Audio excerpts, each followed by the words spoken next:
Nollywood lied to many girls. Nollywood made girls to believe in a fantasy that being beautiful is equal to billionaire marriage. A girl on the roadside selling plantain will suddenly be liked by a wealthy man and he will marry her because she's humble. Or a prince that just returned from abroad will see among all maidens in the community, he will desire the girl from the poor home, and it will become an issue between the family and the guy will not have to make his resolution, insist on it, that if he doesn't marry this girl, he will commit suicide. Who does that? The point remains that the rich like to marry among the rich. There is a very narrow chance, near to impossible. A rich man will want to jeopardize his riches marrying a poor person because of the pattern that runs. There is a pattern that is very, very at stake here. Rich people understand that pattern. That the pattern, someone from a poor family stands higher chances of not being able to sustain wealth. Someone from a rich family has high chances of sustaining wealth. That is a pattern. Now, let us look at statistics. We know fully well that 90%, okay, let me put it this way, out of 1,000 women, 990 of them actually dream to marry a rich man. They wish to marry a rich man. This fantasy was actually engineered by Nollywood. See movies where a rich man got married to a poor girl, so they feel it is very, very possible. But the reality does not reward fantasy. Reality actually rewards value. Being beautiful is not enough. Being humble is not enough. The reality remains that there are so many other values that makes you irresistible to men. But still on the statistics we are looking into, 990 women out of 1,000 wanting to marry rich men. Out of 1,000 rich men, 5 maximum would want to marry poor girl. Now, compare 5 rich men to 990 poor girls. What is now the chances that you as a poor girl will be chosen by one of the 5 rich men out of the 990? You can see the chances are narrow. I gave 5 for the rich men. The truth remains that you may find 2, 1, or none, because the rich doesn't joke with generational legacy. This is a part that Nollywood have actually done a very great part, played a very big role in repeating this kind of movies with such fantasy, and it really sells very well. Some still produce this kind of movie and girls actually buy into it because of their interest. The interest to get married to a wealthy man. But the point remains that to get married to a rich man, that is not the way it happens. What Nollywood sold to girls is not the way it happens. If you want to follow the Nollywood fantasy, the truth remains that you stand a chance of not being able to even get it at all, because the dating market is saturated by girls. And the reason is because most girls are driven by the fantasy that they want to get married to a rich man, forgetting that such fantasy is a dream that may never come true. The chances of it coming true is highly low, near to impossible, if not impossible.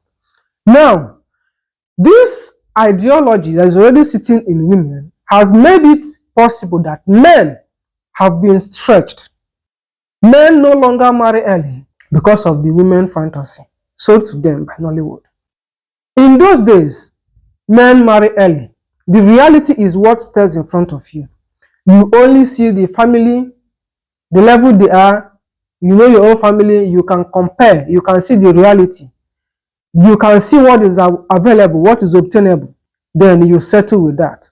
People marry early at that time. But now, men have been pushed to try to meet up to certain expectation of women, which is becoming a burden. that stretched men to marry at a later age. Because time is against women, they have saturated the dating market, but men are not much in the dating market because men are for later. And this has made it possible that many women end up not being able to even see a husband to marry. Some of them that are in the position to get to marry someone that has the potential, they will be so blind to see it because their focus is on now instead of the future. This is what has actually brought a lot of imbalance in the society. The seed Nollywood did. All kudos. Now let us face something that is very, very crucial.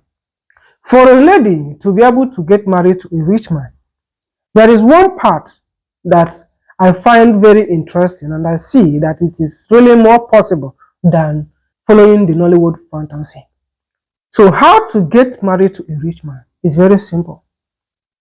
There is a guy that loves you so much, a guy that has potential, a guy that he has a structure, he has a goal. There is something that gives him sleepless nights. There is something he's pursuing to make his future worthwhile. Not necessarily being rich at present, no, but he's working towards it. That is a potential rich man. Standing by such person, giving him all the necessary support that you can. Encouragement, try to be there for him. It goes a long way in giving him the drive, the force to move forward. And the reality remains that to whom much is given, much will be expected. When you have rendered your encouragement, when you have stood by a person that has the drive, that has the potential, the reality is very, very possible. He will get there, he will get rich, and he will marry you because you have been there for him. And once you're married, you have automatically married a rich man. It is time factor. That is the truth. But if women can actually understand that being patient is really a virtue, I think that will serve this goal and it will make it possible for so many ladies out there. Instead of pressuring a guy, someone is trying to make a future, and then because you're so focused on the present, you want to task a hell out of him in the present, destabilizing the future that he wants to build. You have nothing. You have no value that you've added onto your own self.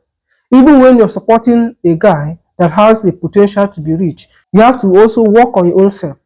Because if you fail to work on yourself and just stand by him, you are not a support. You are a parasite. You are only a worm waiting for the right time. That is what he will see you as. And don't be surprised, at the end of the day, he will decide to move for somebody better. This game is very, very real. Very, very real. Men understand this game and ladies understand the game that they play as well. But my core interest in this is the effect of the Nollywood movies. The fantasy-driven impact of the Nollywood movies that have made girls, blinded them so much to the reality. The fantasy that the Nollywood industry sold to girls against the reality that rewards value. Value is the key. As a girl, learn to communicate. Learn to be yourself. Learn to be feminine, not a feminist. Because if you become a feminist, you will cut your journey short along the way. Femininity is the key. That is the power of woman. Now, let us face this reality and let us understand that the fantasy that's being sold by the Nollywood industry, it is not real. It's a dream that is nearly impossible. Let's not say nearly impossible. Let's call it as it is. It is impossible. Let us follow the path that leads to possibility. Sticking to someone with high potential of being rich. That is the good. That is the path. There can be other paths, but you can find it. And this is a way of telling you that yes, Nollywood sold fantasy and reality rewards value. Stick to the value.